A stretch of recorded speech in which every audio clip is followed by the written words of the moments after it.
Bismillahirrahmanirrahim. Assalamualaikum warahmatullahi wabarakatuh. Alhamdulillah, pada edisi video kali ini kita akan bahas terkait materi sukuk murabahah. Langsung saja,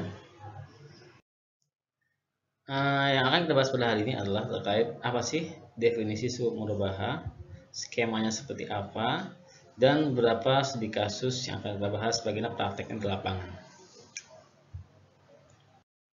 Yang pertama kali yang kita bahas adalah terkait definisi.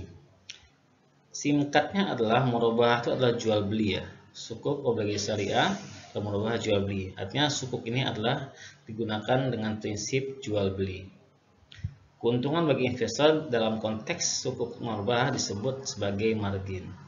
Jadi kalau kita bahasakan di sini, ya ini sebagaimana proses jual beli pada umumnya ya, antar berbagai pihak yang pembayarannya dalam bentuk cicilan. Cuman ini mungkin nominal lebih besar dalam konteks negara yang butuh barang atau apapun gitu, ada perusahaan yang sedang butuh barang, maka dia membutuhkan dana yang sangat besar yang menyicil pada suatu entitas, dalam hal ini adalah penerbit sukuk, untuk bisa mencarikan investor yang membeli sukuknya. Itu secara definisi. Nah, untuk skemanya secara umum, teman-teman bisa lihat dari gambar di sini ya. Ini saya kasih ini. Nah, di sini ada 4 pihak atau 4 stakeholder di sini ya. Yang pertama adalah investor, ya, pemegang sukuk nanti. SPV, kalau teman-teman udah lihat video saya sebelumnya, SPV itu adalah kesingkatan dari Special Purpose Vehicle atau perusahaan yang khusus kerjaannya nerbitin sukuk, ya. Originator atau sebagai pembeli, orang yang butuh barang, ya, orang yang akan mencicil, kalau dalam bahasa gampangnya ya. Dan yang keempat adalah commodity supplier, atau dalam bahasa lain adalah orang yang punya barang, penjual barang pertama atau pabrik gitulah ya. Ini adalah skema umum, skema yang sangat umum sekali. Nah, kalau urutannya kita lihat di nomor 1 di sini. Nomor 1 adalah SPV, pertama kali dia menawarkan suku kepada investor. Wah, investor nih banyak orang ya, investor di sini dalam konteks banyak orang ya, makanya di sini pakai S. Ya, bisa investor itu bisa bank, bisa insurance, lembaga asuransi, dana pensiun, atau juga secara individu itu juga bisa di investor. Jadi kalau individu mungkin dia belinya satu lembar, kalau dia bank mungkin dia bisa berlembar-lembar gitu, banyak ya. Jadi SPV sebagai pihak yang menerbitkan sukuk, dia menawarkan sukuk kepada investor. Lalu investor membeli sukuk, hasil dari uang tadi dikumpulkan oleh SPV, dibelikanlah nomor 3 ini, diberikanlah barang yang tadi dipesan oleh originator atau sebagai pembeli ya. Misalnya yang mau beli katakanlah mesin misalnya, mesin pabrik gitu ya, untuk skala pabrik yang sangat besar, misalnya mesin untuk mencacah apa, untuk mesin untuk membuat baju kain atau segala macam ya, yang besar gitu ya, untuk kapasitas pabrik misalnya. Akhirnya komoditas si pabrik, si supplier akan menyiapkan mesin yang dipesan oleh SPV, lalu memberikan mesin itu kepada SPV nomor 4, lalu SPV memberikan mesin itu menjual kembali, mesin itu terhadap kepada pembeli tadi. Dalam konteks ini adalah originator. Jadi SPV di sini dia sekaligus sebagai penjual ya. Dia menjualnya kepada originator, nanti originator akan membeli barang tadi dari SPV berdasarkan cicilan. Cicilannya tentu akan dibayarkan per bulan. Nah, bayaran per bulan inilah yang akan dibayarkan oleh SPV kepada investor di nomor 7.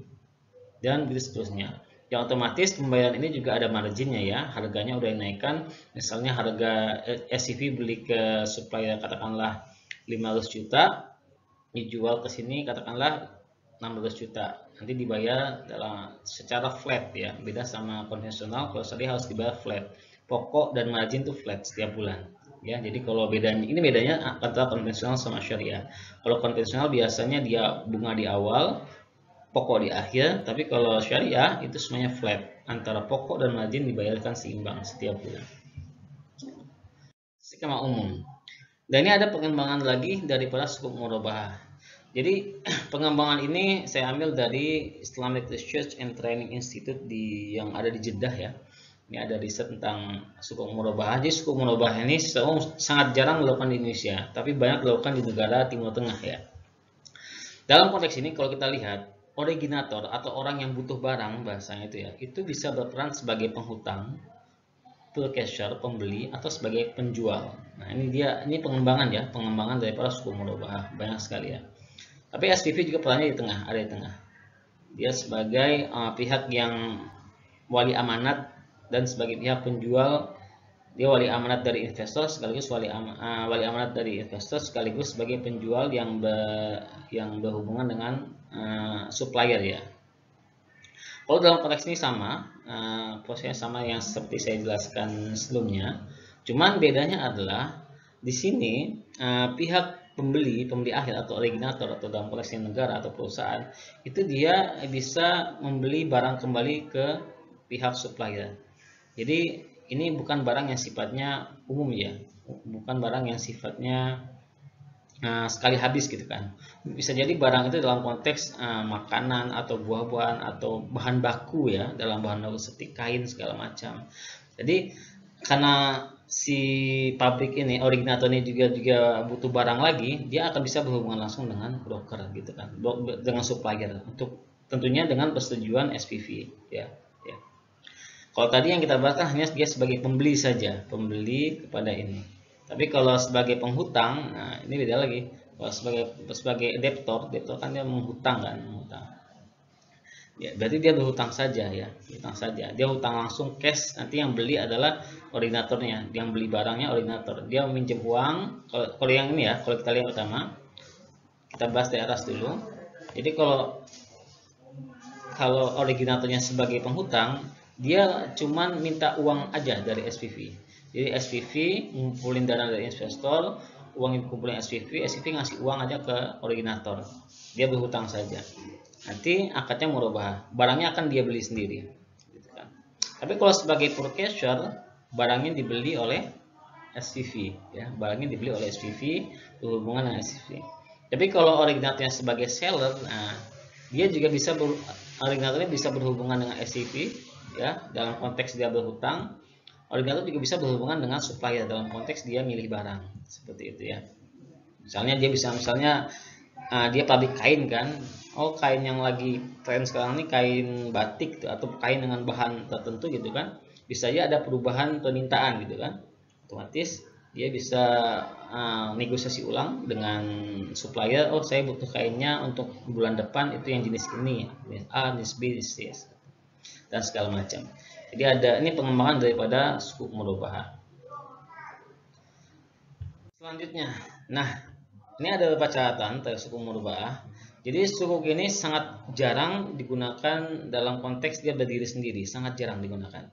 Jadi biasanya dia yang digunakan dalam prakteknya itu dia sifatnya hibrid. Hibrid itu dia ada akad lain yang dicampur dengan suku murabahah. Misalnya murabahah mudharabah. Jadi jual beli dan bagi hasil ya. Murabahah wakalah, jual beli dan wakil, akad wakil gitu ya. Seperti itu. Itu dia dalam prakteknya seperti itu. Nanti kita akan bahas ada 2 kasus. Ya, satu di Arab Saudi, satu lagi saya lupa di mana itu. Ya, intinya ini sama kayak jual beli pada umumnya ya. Jadi ada bayar cicilan ya, segala macam.